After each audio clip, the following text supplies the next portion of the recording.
I took a couple hours and listened to The Battle of the Bulge by Rick Atkinson, and that is taken from The Guns That Last Light, and it's about World War II, the Western Front, 1944, 1945, and I really enjoyed the book. He takes a perspective of people.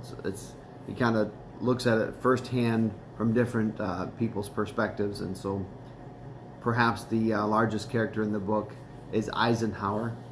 Um, Eisenhower says every time he gets promoted, talking to Patton, he gets attacked.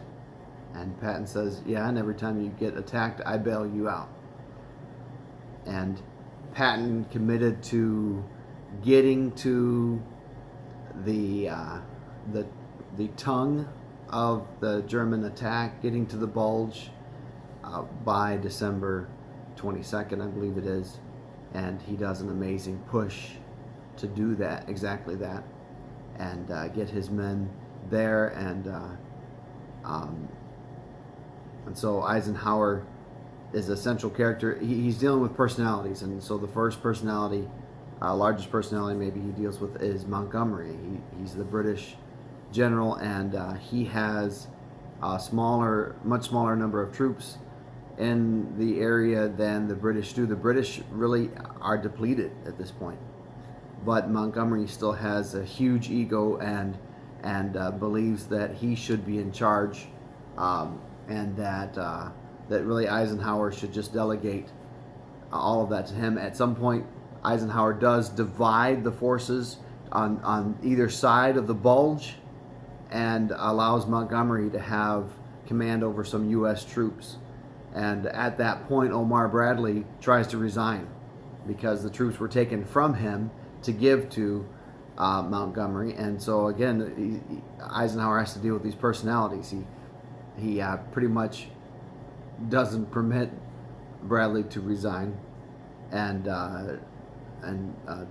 tells him he needs him to be at his post. Then he deals with the French, and there's de Gaulle, and then there's a general that I guess is under de Gaulle, and the problem is that Hitler has done this push, and Eisenhower needs to make sure that he can keep his armies whole, and so Eisenhower wants to give up a geography, give up land, in order to consolidate his forces and make sure that his forces last. And the French are absolutely opposed to giving up this Alsace area in France. I think that there's some German-speaking people there, and so the French are opposed to giving up land, and Eisenhower needs to preserve the units, and so he has to deal with de Gaulle and these French personalities as well. Another perspective that Atkinson talks about is Hitler. Hitler has this grand scheme, and he goes into all the detail about how Hitler is so very careful to make sure that no one knows what the plan is, and he has a lot of security and bringing in the leaders to hear exactly what the plan is and execute this. And his plan is that he's going to force the West, Britain and France and the U.S. to sue for peace. And his plan is to push and make it to Antwerp, across the river.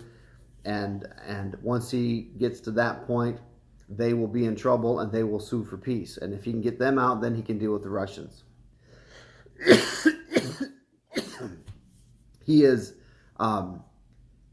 He succeeds in creating the bulge. He succeeds in pushing through the lines and creating a huge bulge in the line, and makes it to the river pretty much to make it to Antwerp.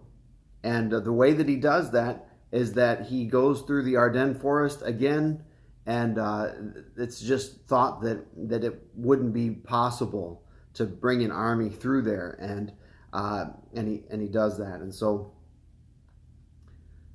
he surprises and does a big push. But what happens is that they're able to push, but not as quickly as they needed to, and so ultimately they fail to make it to Antwerp.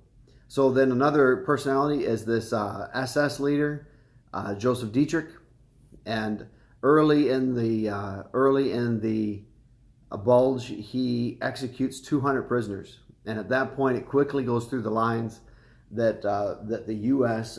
is not going to take any SS prisoners. That the way that the SS have treated their prisoners, that they are not going to take any SS prisoners. And Dietrich is able to succeed. He's able to push. He's able to go through areas that they don't think a tank can go through. Complains at some point that they're on bicycle trails, but they push. But the problem is they don't push as quickly as they need to, and they're short on fuel.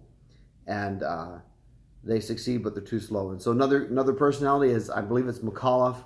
He is in Bastogne, and so he gets pushed into this city, Bastogne, and he's told, don't get surrounded.